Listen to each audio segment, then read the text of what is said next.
Tmura, page 7. We are 3 lines from the top of the page. Yesterday we discussed the 5 type of works that if it was done in Beit HaMikdash inappropriately, meaning we are commanded when the time was Beit HaMikdash to bring the unblemished offering to the temple, and we discussed yesterday situations such as one who brings unblemished but contributed it instead of the altar, brings it for the Bedek HaBayit, for the temple maintenance, and how to treat that violation of mitzvat aseh, of a positive commandment, or the other way around. If someone brings something that it carry blemishes and he brings it to the altar as an offering, he is in 5 violations.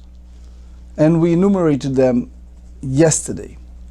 But it's much more to that. Amar mar mishum Rabbi Yosef Rabbi Yehuda. And the tradition we have here, it's Rabbi Yehuda, the Torah Kohanim referring as Rabbi Yehuda bar Ila'ah. It's a great figure at that time in the era of the Talmud, buried in northern Israel. But anyway, he said, Af Kabbalat Adam. It's not just the list of violation we mentioned yesterday for bringing, again, blemish animal and put it as an offering in the altar, but also the reception of the blood. That was another form of violation. Ma'itama de Rabbi Yosef bar Yehuda. What's the source or rationality, the reason behind that statement? He brings a verse from the book of Vayikra in Leviticus, chapter 22, verse 24. So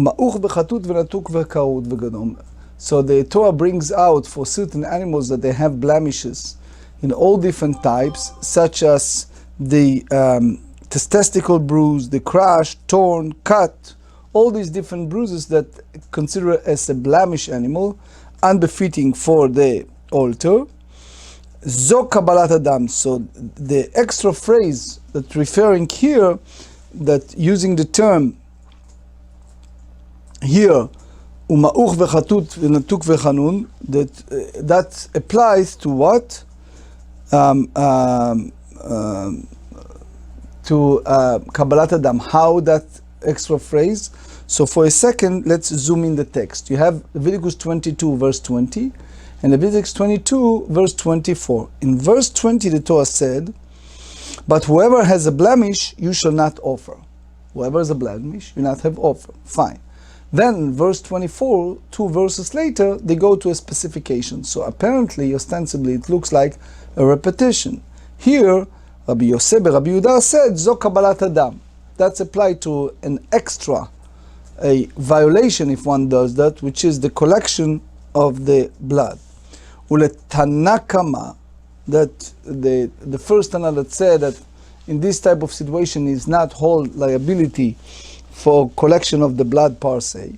Hailo takrivu lamale. So why did the Torah need to say you shall not offer? Again, it's apparently you repeat it. Mibaila lizrikat damim. He needs it to teach the one is liable for sprinkling the blood. The Torah said in Leviticus 22, verse 22, upon the altar, which means that one may not offer any part of such animal on the altar, even its blood. So it says, that's the language of normal language that the Torah use, and that's the way they repeat, they speak like this, and you don't have any additional learning of halachot derivative from this. So the Gemara challenges that. Rabbi Yosef Rabbi Yehuda is also go by the language which is the normal way of the Torah. So what's the halacha you derive from this pasuk?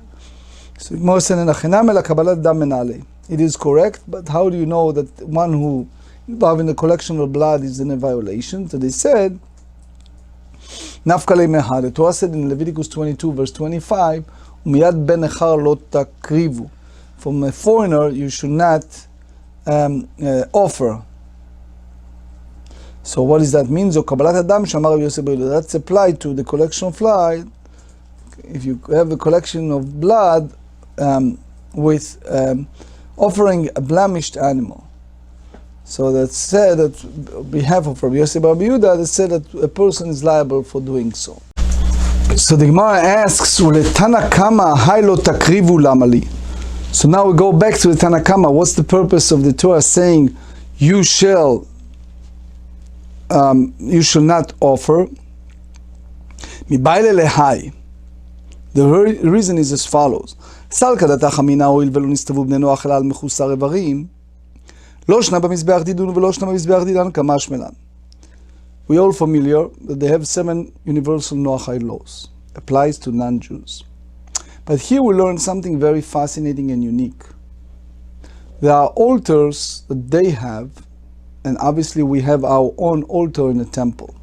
So here a situation, you may think that if you have a situation that you have an offering that carries blemish, and the descendants of Noach are not involved with that prohibition of bringing unblemished animal to the temple, so since there's no difference if this is performed on their altar, which is outside of the temple, or if it happens to our own temple that they're bringing this type of offering, so Kamash Melan has come to teach us that they may not offer a blemished animal in such a manner. Lishna Achrina, another option, Rabbi Yosef Rabbi Yehuda Omer, Af Kabbalat Adam, even the accepting of the blood, Maitama, Dichtivu Ma'ud V'Chatut Lo Takrivu. Because the Pasuk said, as we mentioned earlier in Leviticus 22, verse 24, all these blemishes. So therefore, Zo Kabbalat Adam, that applies to the collection of the blood. Uzrika, and the prohibition against collecting of the blood, that's derived from Me'al HaMizbeach, Leviticus 22, verse 22, upon the altar. So the Gemara objected and said, so according to the sages, why they don't use this source of upon the altar to apply for the sprinkle of the blood? So they said, it's true, so really, indeed, so derived from that phrase. So what's the purpose comes for the phrase, you shall not offer, with regard to those bruised testicles. So the Gemara said, situation, if you remember, we talked about it several times, that before we have a temple in Jerusalem, it was temporarily temples in places in Israel called Shiloh, Nevo, Nov, Givon, and places like that. So the prohibition of offering a blemished animal on a private altar, and as we said, it was at those places prior to the temple where the offering was sacrificed before the construction of the temple. So he should be concerned about private altar. And so why they use the Torah usual offer, which applies for the, as we said, the prohibition of collecting the blood. So the Gemara said, where is the source? So it said, Miyad ben nechalo takrivu. Because the Torah said in Leviticus 22, verse 25, we should not accept it from a foreigner. So that verse referring to collection of the blood.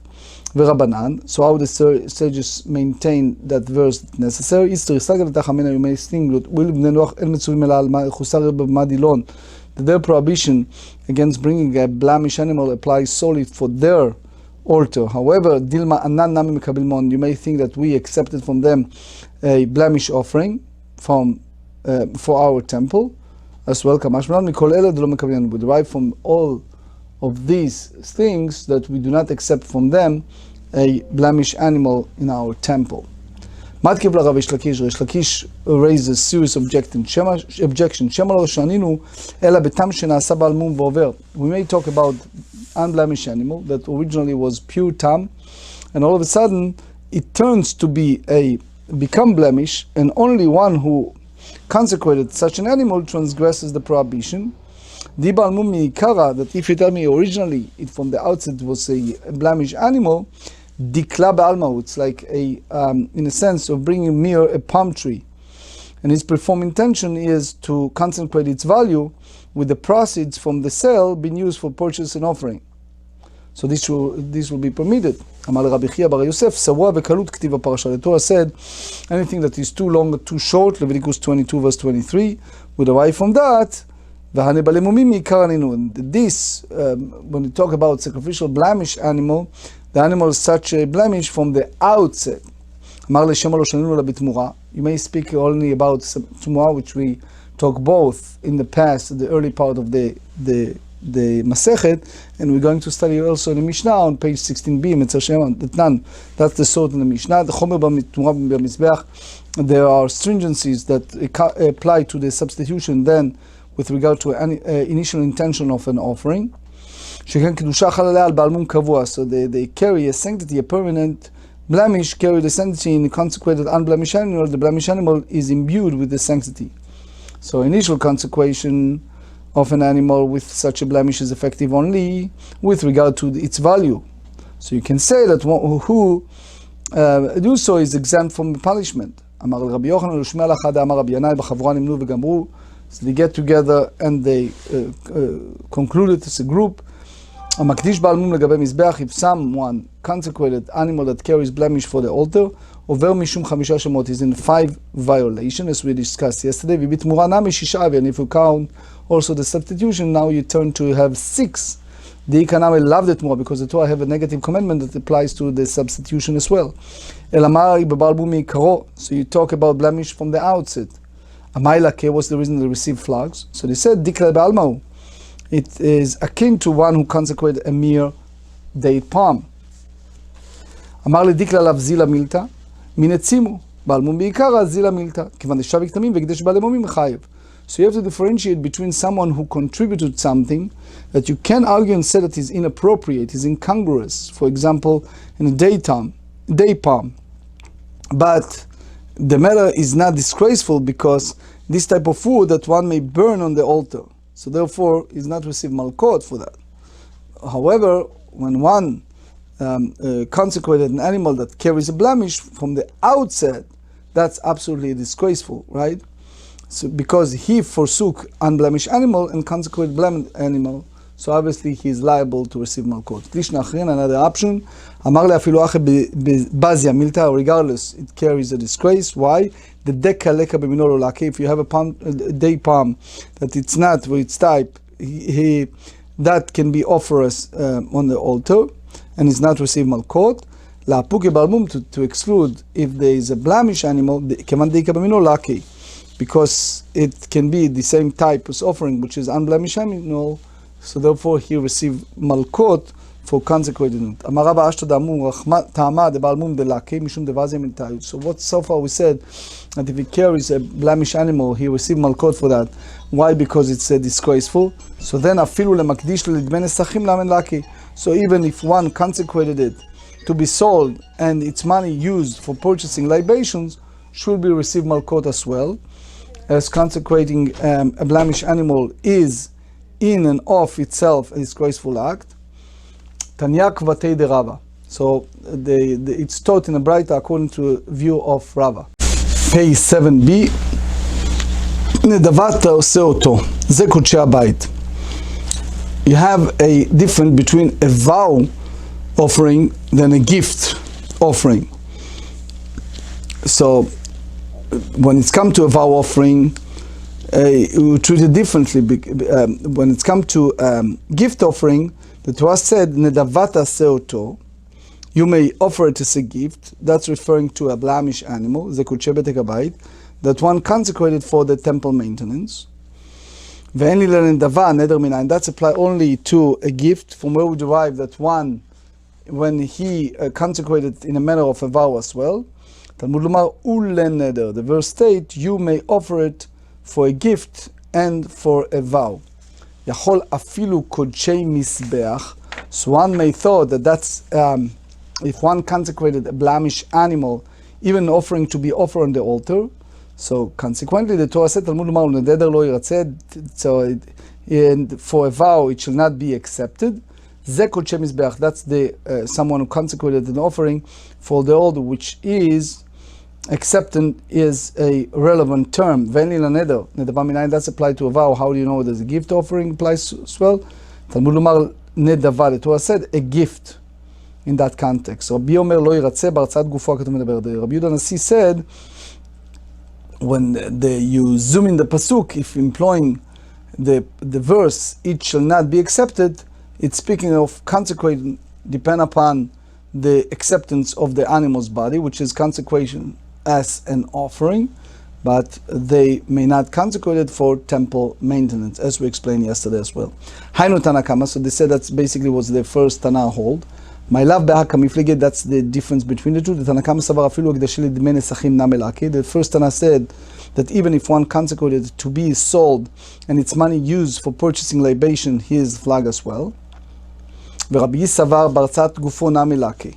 Rabbi said that even if it's acceptance of the animal body, the one who consecrated it indeed received malkot. However, aval bidme nesachim lalaki shma mina. But when it's come to consecrated to be sold, and its money is used for purchasing libation, is not received malkot, and that's basically we derive from the bride that the first Tana hold that consecrated toward the libation is equivalent to consecration of an offering, and that's what Rava hold. Vela oto lamali, so why they use the word it? Lichdetanya, we derive it from the verse that said, Nedavata seoto, you may offer it.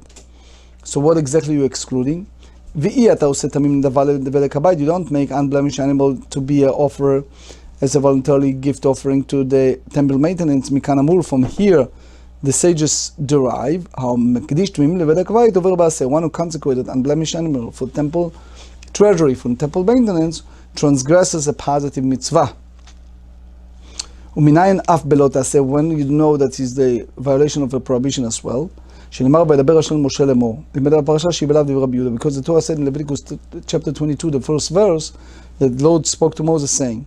So it means that every mitzvah stated in a passage is considered a prohibition. That's basically the Rabbi Yehuda's view. So Rabbi Yehuda asked Bar Kapara, from where we divide that every mitzvah stated in the passage is considered a prohibition. Amar ledichtiv leimor, to say, meaning lo nemar bidvarim. It's not did not state with regard to subsequent matter. Be'Rabbi Amur lo amor. In the school of Rabbi Dr. says the term should be understood to mean that the Almighty said to Moses, "No, shall you say to them these matters." Itmara מעלה אברי בעלי מומין לגבי מזבח. המרב עובר משום בל תקטירו כולו ומשום בל תרתירו מקצתו. The Torah said you should not burn it all, you should not burn it in part. So you receive two sets of malkot. המרבי אין לוקים אלא עליו שבכללות. Rabbi hold that one is not receive flags, malkot, twice for violation a great general prohibition. Since one verse serves as the source of both prohibition, one is not receive malkot twice for the violation. If one consecrated animal that carries blemish for the altar, that's what we said earlier and yesterday, that he is in a violation of five prohibition. So if that's the case, Chuvda de Abaye, it's apparently a conclusive refutation of the opinion of Abaye. It's a different man, one of whom burned the entire animal on the altar, and one of whom burned only part of it. So one person cannot be liable for both prohibition. So the Gemara said, ovrin mi bayale. It should say in a plural way. It's not one. It's a different kind of man. So why you don't say it violates in the third person singular? You have to say that it's talking about one person. If it's one man, so that's basically that's the conclusive refutation against the view of Abaye.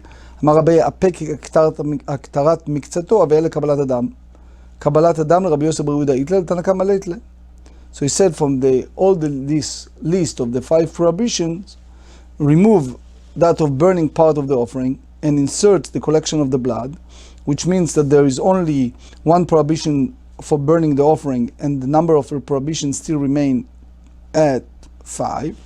So the problem with this is when it's come to the collection of blood, Rabbi Yossi, son of Rabbi Yehuda, is of the opinion that one transgresses the prohibition, but the first Tana hold of is not hold in that view. So Kashya, so how then can Abaye contradict the first Tana? And the Gemara said Kashya, meaning that it's difficult. Lishna Achrina, another option, alternative option. V'hamid Sefer Rabbi Yossi b'Rabbi Yudai. Reish Rabbanan, because the last clause is applied to the view of Rabbi Yossi, son of Rabbi Yehuda, therefore you derive from that the first clause is according to the opinion of the sages. Tshuvta da Abaye tshuvta. That's a total refutation against what Abaye said, and that's the final say. This is a refutation. So, in both in the Gemara, and you see it also in Halacha Brura, the question is, when it's come to this type of violation, what we learn, that if it's something, someone brings an unblemished animal to be for the temple maintenance, so he is in violation of what?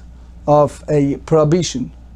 If someone bring, violation of mitzvah aseh, of a positive commandment, versus if someone brings a blemished animal to the altar, then he is in violation of the negative commandment. So the question is, why is that? So I heard an explanation that said, everyone should know the right place and the right location, and therefore the same applies here. Since it has to be a very clear, exact instruction, so anything happen, it's in violation. So one is in a positive, one is a negative, but the context, the framework is the same one.